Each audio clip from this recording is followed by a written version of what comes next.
Very happy to welcome David Kells. He's the Chief Venues Officer at the Nashville Predators, Bridgestone Arena, and F&M Bank Arena. David, welcome to the podcast. Thank you for having me. This is a lot of fun. Appreciate it. I always start my podcast trying to find how people got their start, how they got, what their origin story is in the world of sports business. Yeah. What about yourself? How did you find your way into the world of sports and entertainment? So I came to this job from the music and live entertainment side of things. In high school, trying to figure out what to do with my life. I loved music, and Yeah. one of the only ways I thought of to get into music was through radio. So it was in college radio station in Evansville, Indiana, and coming back to Nashville every summer, our local radio station WRLT did a free concert series. I was an intern for them, and I worked this free concert series. And as the intern, I was a stagehand. I was passing out flyers. It was in the summers in Nashville on a Thursday night. It was free to the public. And so that was my first foot in the door of seeing how these things came together. And then throughout my college career, I was unintentionally would come back home to Nashville, and I would intern for a record label or a radio station or a promotions company during the week. Yeah. And then I'd work as a stagehand Friday, Saturday, and Sunday. So again, no plan of action, but I was getting a production and logistics background and a marketing and promotions background at the same time, which then has served me throughout my career. Early in my career, I was able to kind of weave back and forth between the two until I got to my job right now, which is overseeing, the events at Bridgestone Arena and with the Nashville Predators. And throughout my career, I oversaw the marketing department here. So yeah, I like to take a little few steps looking back, because I think there are important steps in a career. Like a lot of people go, Yeah. and now I'm in my current job.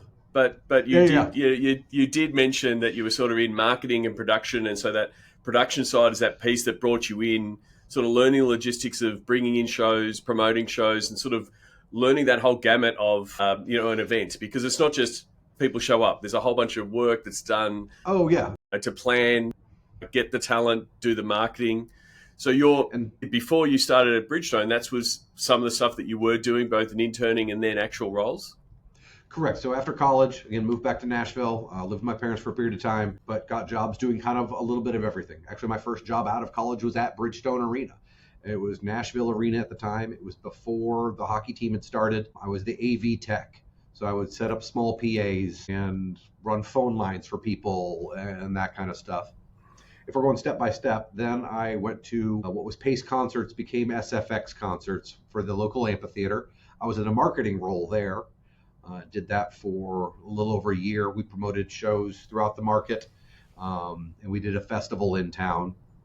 From then, I went to an independent promoter and worked in a club. We had a 1,300 capacity club in town. It was just me and him. So you do everything. You're there for 9 a.m. beer deliveries. You're there 2 a.m. paying the band. We're placing ads with radio, and at the time, the free weekly paper. And we're talking to agents and sound and light companies. And also part of that job, we farmed ourselves out to other people to be production people. So we would be stage managers on festivals and corporate events and all that kind of stuff. Did that for... yeah, please. Yeah, so you did that and sort of got a wide experience of, like you said, handing out flyers, the logistics of bringing in a band.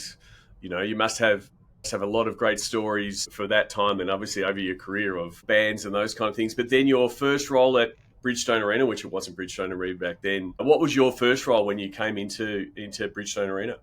Overnight conversion manager. So you figure any kind of arena like this, a hockey game's done at 10:30 at night. A concert is loading in at 6 in the morning. We do everything in between. And there was a crew of 20 to 25 people who cover the ice, take down the glass, take down the boards, retract bleachers, build a stage, move all the furniture backstage, take out the hockey boxes, take out the goals, penalty boxes, and then concert starts loading in at 6 in the morning. They do sound check at 2 o'clock. Doors open at 6 o'clock. Show starts at 7. Show's done at 11. This crew then comes back in. As the concert's tearing everything down, we're working alongside of them to flip the building. Zamboni comes out at 6 in the morning to resurface the ice. So we have then uncovered the ice, put the glass back in, put the boxes back in, and then on and on. So that initial role was very much, logistics, moving things, like I said, even the way you're describing it now, and it's like it's coming back to you, all these years later of here's all the steps we had to do. And that's the way concerts have to run. I mean, it has to be in this 10-minute period, you're doing these four things. In the next 20-minute period, you're doing these four things, or the process breaks down and you don't get to be as busy as you need to be. And so then your role at Bridgestone, did change. You were in that logistics and setup and conversion to moving into marketing and then, booking. How Correct. Was that just something that you were naturally wanting to do because you'd had the promoter background and you'd sort of done these wide roles and you wanted to learn more, or was it's just something that evolved?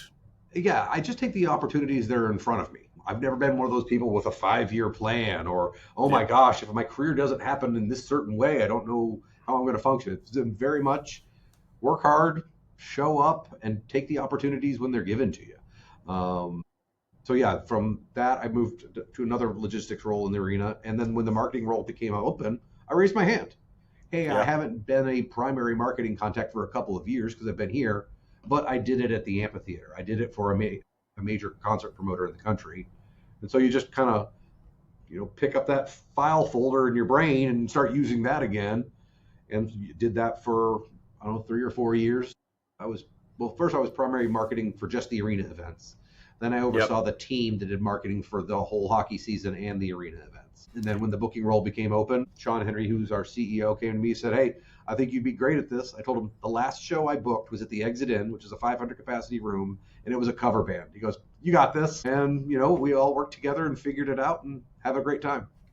I mean, as a marketer myself and know how hard it is to sell tickets, put the cheeks in the seats, that piece, was that a real important part of have a better understanding of a venue, have a real understanding of what the fans want, and was I guess gave you that well-rounded view of both the venue but also the fan? Yeah, absolutely. Because I'm a fan myself.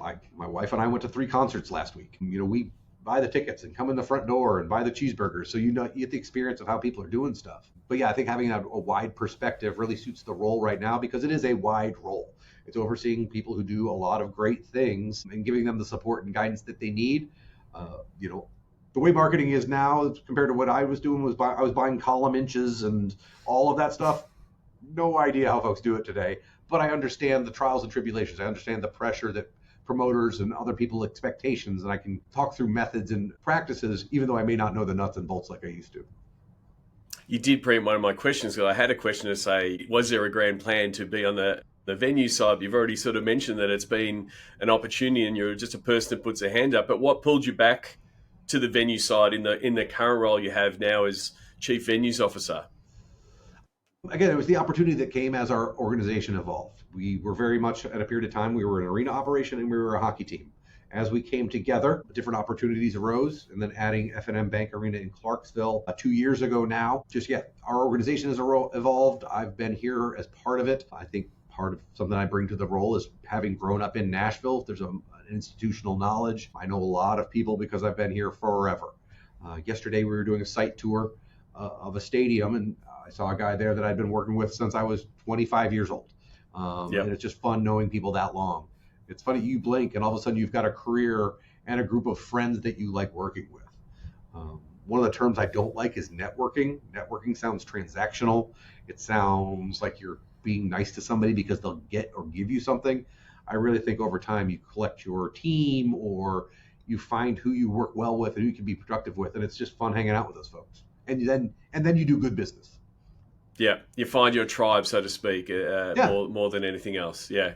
I mean, you just speak about Nashville. I was lucky enough to be there for SEAT. It is an amazing sports and entertainment town, and it's obviously your hometown. How is that? I mean, as much as stadium and technology has evolved over the last 20 years, how has Nashville grown up and evolved as a city? It's night and day. Growing up here, we drove to Atlanta and Birmingham to see concerts because the major tours weren't coming to us. Now everything comes to Nashville. Coldplay played Nissan Stadium last night. We've got Ghost here on Saturday. We've got shows that are doing doubles in the arenas, and people are looking at doing a week residency here in the future. And it's a lot of people who have done the right things at the right time. The city has invested, building Bridgestone Arena. They could have built a box in the suburbs with parking around it and made it just off the interstate. But no, they said, hey, Nashville is more vital and vibrant when you have something in its downtown core. So that was a decision that was made in the early 90s. Building the football stadium in the late 90s was another investment. Building the convention center behind us here. All these big infrastructure pieces that a city can do that other people then get to take advantage of and drive quality of life, drive business, drive tax revenue, drive tourism, all of that kind of stuff. But at its core, Nashville always had music as its brand. Yeah. The Grand Ole Opry is 100 years old now, and they've been broadcasting to the world what Nashville is and creating that. So when things get to come together, it was an easy thing to create. It was an easy thing to sell to conventions and such. I mean, it's amazing. I did know, coming from Melbourne, which is a really sport and entertainment venue focused town, like it is the placement of the venues to the proximity of the city, the fact that you can walk between different parts. Like you said, Bridgestone Arena is right there on Broadway. If you walk down the whole end of Broadway, you'll end up at a Titans game, and like having all of that close. Like whereas other stadiums are building and then building precincts around it, you had the precinct. It was just a matter of getting the venues in the right spot. That's exactly what I tell people is we had an entertainment district. It just needed something to refresh it. It needed something to help drive bodies, 4, 5, 6 nights a week. And we've seen the results.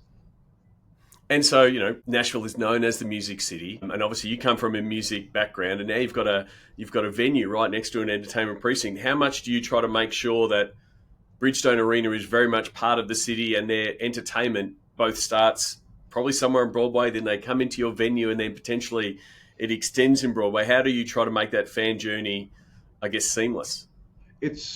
Nashville's a very, very cooperative community. So we all work together, us and the CVB and the Downtown Partnership and the Mayor's Office and police and Metro Public Works. Everybody works together to make sure that big events are even bigger because they're supporting each other. And it's just kind of natural. It's not something that's forced. Again, having grown up here, I know some of the honky-tonk owners because I knew them when I was 20 years old. Yeah. Just knowing people so long, and you just shoot somebody a text or you give them a call and say, hey, we've got this going on or that going on to help support everybody. It's terrific. And Bridgestone Arena continues to earn nominations and wins in award categories. What are some of the key things for you to make sure you keep that bar that's set very high, stay that high year on year? Well, I guess it comes from two kinds of things. Events want to go where they can be successful, and there's two ways of success. There's selling tickets, and there's having an easy day on the production side. Katie Evans, who leads our event services team, and Lonnie Wilkerson in the box office do amazing jobs working with the events to make them go on sale and happen. And then when the trucks back up, everybody has a smile on their face, and they know us because they've been here repeatedly. And so I say that we're a yes building. We want to make things accommodating. We want to make things easy for people. It's easier to say yes and figure stuff out versus fight and grind and be territorial about stuff that doesn't really matter. A tour has to be very regimented. Like I said, they have to unload a truck at this time, and this many cases need to load out, and then they need to pack it all back in and drive 200 miles down the road. But just saying yes. And then on the other side, selling those tickets. What I said earlier, we used to be an arena operation and a sports team operation with the Nashville Predators. Now we're one. So our sales force are selling hockey tickets, and they're selling Disney on Ice tickets and Harlem Globetrotters and Sabrina Carpenter tickets and all the Keith Urban and all the other big things that we have coming our way. So that's one thing that really kind of helped move the needle for us as an arena is, hey, we used to be the arena that would sell 10,000 tickets to a concert. Yep. Well, when you have the marketing team shouting from the rooftops about everything and the sales team, working the databases and phone lines, well, maybe you sell 11,000 tickets. And then maybe you're thought of differently. So you get on that first leg of the tour. So the first legs of the tour tend to sell a little bit better than the second leg of the tour. So all of a sudden, now you're a sellout. And then people are looking to play doubles. So it's those two pieces coming together. The event operations and logistics teams doing a great job, and then our sales and marketing teams doing a great job to make sure we're selling across everything that we own. So before that, were you similar to other venues that were, hey, we're a venue. You want our space? Here's our space. You can book it for this time. Here's our number. Come in and promote it. And because you didn't have that sales, it was sort of left to the promoter or the artist or whoever was coming in to do the lift? We had some assets, but not the same. It's not the same volume. We were able to do promotions in every game, if it makes sense. We were able to leverage the Predators broadcasts. Yep. to highlight a show or an artist. When our national TV schedule comes out, we reach out to the entertainment community and say, hey, do you have something going on? Think of us as part of your campaign, that if you're launching an album or a tour or something, you can use the Nashville Predators game to hit everybody in seats and everybody at the broadcast, home and away. So all those kind of assets are there because, like I said, everybody's in this town is very collaborative. We want to help everybody.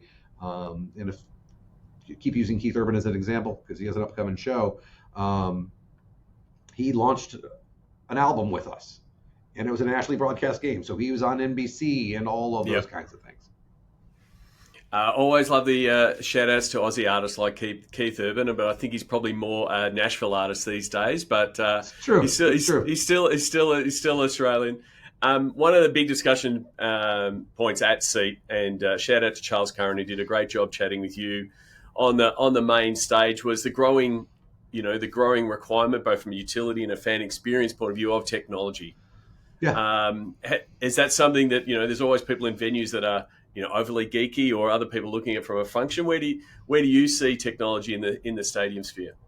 I guess where I sit in my desk, I think of the fan fun. What can we do for the fans? But then again, we also need the operational logistic stuff because of the more broadcasts are bigger and everything's just more. But first thing, we always look to, I kind of say we're like an amusement park, where every season you need something fun, something new that's fan facing. And sometimes that can be tech, sometimes that's physical in the building. Yep. And we're always looking for new ways to engage the fans in game. I mean, people want real-time stats because there's online gambling throughout the game. It's not just, hey, I bet before the game happens and the final score goes off. There's stuff for every period. And so people need that connectivity to participate in it. We have BetMGM as a sports betting partner. We want to promote activity with them. There's all those types of things. And is there a case of like keeping an eye on what other venues are doing?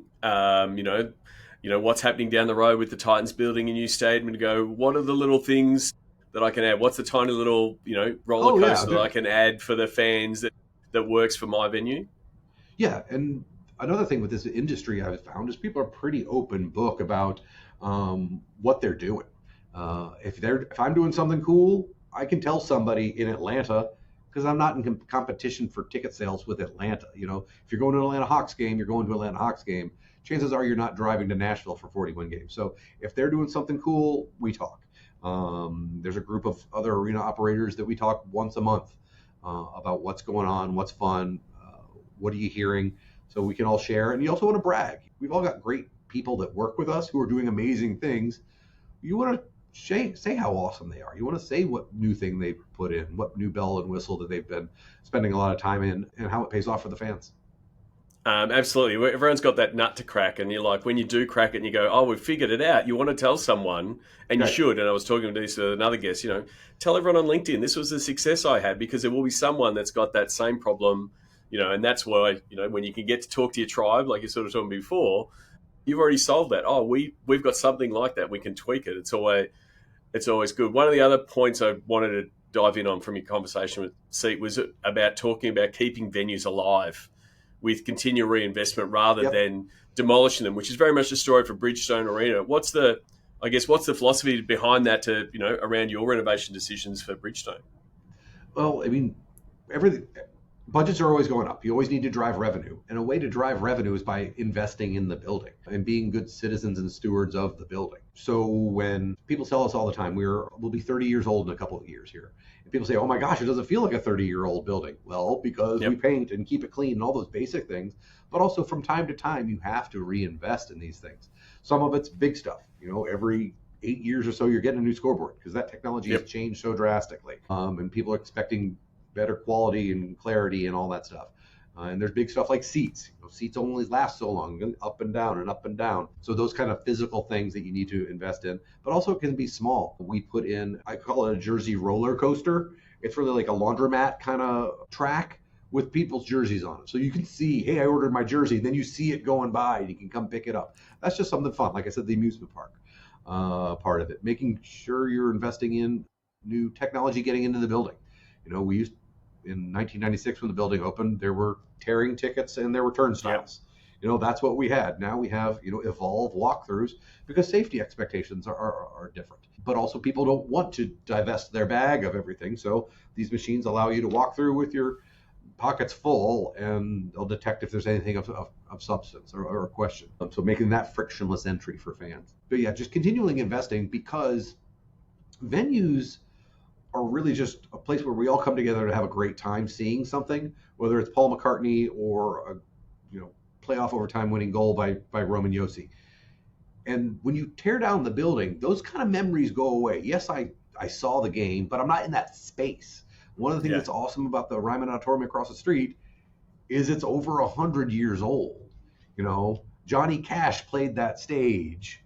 That's why other performers like playing that stage. And now that we have 30 years of history to us, you can see what it means to performers to say, oh my gosh, my name is at the top of the ticket for something at Bridgestone Arena, where I was the person in the 300 level buying a ticket at one point. So it's good to see that. We're also the place where people come with their families to see things. So if you came as a kid to Disney on Ice, and then you take your kids to Disney on Ice, there's something there because it's the same physical building. So that's something we don't want to lose. And from a like reinvestment renovation, you talked about being a yes arena. Is there a case of sometimes you've said yes and there's a bit of make it work, but you're like, well, we're going to put an asterisk against that one. That's one that's going to come up in our, what are we going to improve? What does need working? What was a little kink in the arena, but we need to smooth that out? Is that sort of work where you go, oh, we've got so many venues or so many artists asking for this. We want this in their dressing room, or the experience at the shop is this. We want to roll that out. Oh yeah, one of the things that's obviously changing is there's more. I use the Coldplay concert as an example. That the environmental footprint is something that everybody considers, but also some tours are demanding. So how do we keep ahead of that? Well, we do a good job right now, but how do we be better? So we work with other sports venues in town. We work with other people on tours to say, what are you seeing? What are you doing? Did this building do something awesome that we could replicate? We're about to undergo a major renovation in the next 4 years. So this building will look almost brand new. But while we're doing that, we still have to operate and have concerts and hockey games and all that kind of stuff. So we've talked to our peers who've undergone renovations of what did you do while things were maybe not as pretty as you want them to be because folks are swinging hammers to get you to a new place. So you manage multiple venues. What keeps you up at night? What's the thing that stresses you about running venues? I'm not a terribly stressful person, but I guess the things that I pay attention to, Clarksville is brand new, or not new, it's 2 years old, but it's a brand new market for tours. I tell people there wasn't a 500 capacity club. There wasn't a 1,300 capacity theater. We are the ones putting the flag in the sand saying, hey, Clarksville can support its own entertainment. We have to prove that. We have to prove, just like we did at Bridgestone Arena. Like I said, this market was not an A market years ago, but we did the small things, the marketing, the sales, the hospitality side for the tours to make things better and progress. That's what we're working on right now. It's not easy, but it's fun. It's fun building something. It's fun taking entertainment to people who did not have it before, that all of a sudden their kids get to see something awesome when Austin Peay plays a basketball game there, or they get to see a concert that wasn't coming into their community. So there's lots of fun with that one. And is there a little bit of, because you're sort of running the same playbook that you might have run 15 years ago at Bridgestone, but you're like, I will run the same playbook, but actually there's, I'm not buying column inches. We're using different channels to market it and those kind of things. So it's a little bit of updating that playbook to say, oh, we did do this. So what's the 2025 version of that promotion, that logistics nightmare?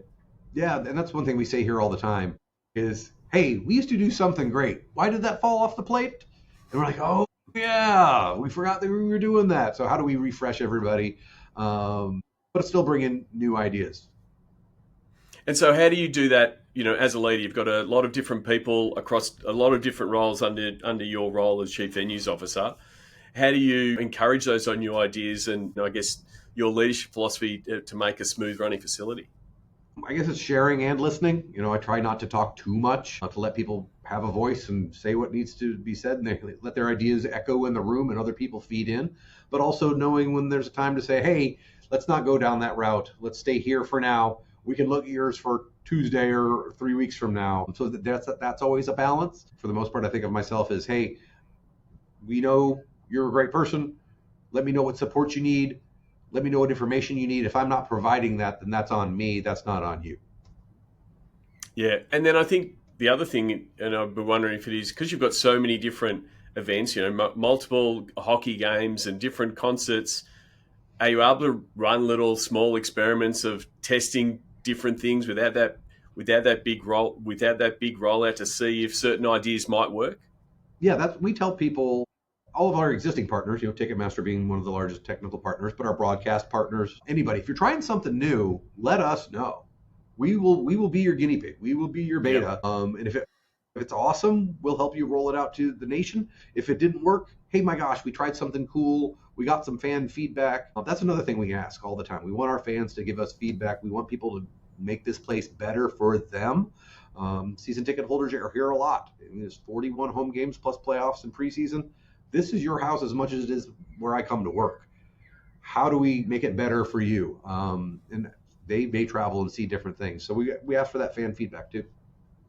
I did want to ask that, especially, lots of venues that have, the regular tenant like the Preds and, 41 games and then a concert that's, or Disney on Ice. And so you'll have different customers coming in, the Preds fan that knows where they're going, go to the same seat, they say hello to the same concession vendor and those kind of things, to whereas, the family that comes in for Disney on Ice for one time a year, how do you try to make sure that both fan experience is amazing for them, but, they don't get lost, they have the right experience? How do you sort of balance that for the different products you've got in the market, in the building, I should say? Answer that question. We communicate with the fans. There's a million channels to do that these days. We send a direct know before you go and it's all segmented too. So a season ticket holder is not getting the same information as a single ticket buyer.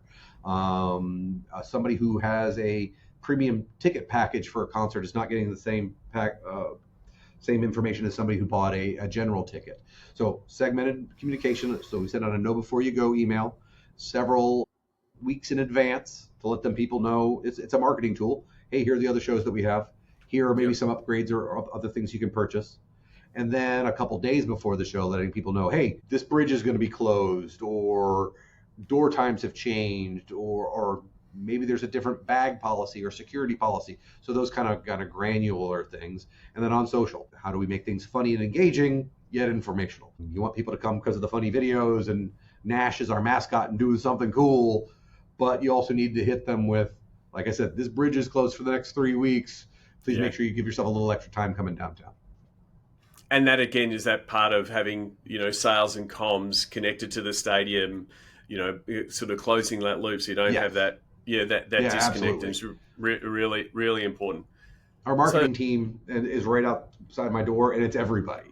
It's social, it's web, it's people who are focused on arena, it's people who are focused on media buying, it's people who are focused on the Nashville Predators season, it's folks who are focused on email database management. It's all of that, but they're all together so they can hear and talk and make somebody's project a little bit better because they can contribute. So you said that the venue is approaching 30 years. What excites you about Bridgestone Arena in the future?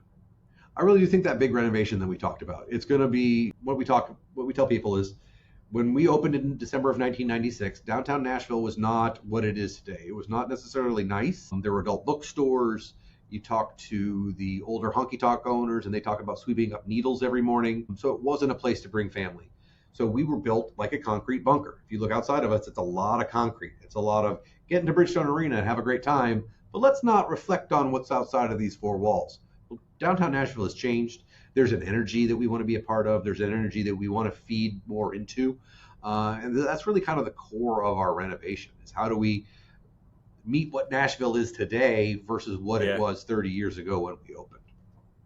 Well, that's terrific. I look forward to coming back to Nashville to check it out because, it was an amazing experience at SEAT and be able to at least see Bridgestone Arena, at least in some of the facilities and stuff at the welcome reception was great. I'll have to put it down to come back for a game. We've got to work on Qantas to get a direct. Oh, well, yeah. Don't start talking to me about Qantas. I was meant to go Melbourne, Dallas direct, and I thought that was fine, and it got cancelled. So I had to do 3 flights. I had to do Melbourne to Sydney, Sydney to LA, LA to Dallas, Dallas to Nashville. But I never complained. I never complained about the flying because I had an amazing time when I got there. So, and it's it's the tax of living in this part of the world. So I'm okay with that. I want to get to the Sports Geek Closing 5, David. Do you remember the Yeah. first sports event you ever attended? So I was born in northern New York, in Messina, New York. And I remember the first event I went to was a Montreal Expos game. And I asked my dad why we were so close to the roof. That's fine, but good memory nonetheless. Yes. You would have been to a lot of sports events in your time, and a lot of concerts. Do you have a favorite food or a go-to food when you're at a sports event? Because I work here, hot dogs are just easy. They're classics. You can walk with them. You don't need a fork.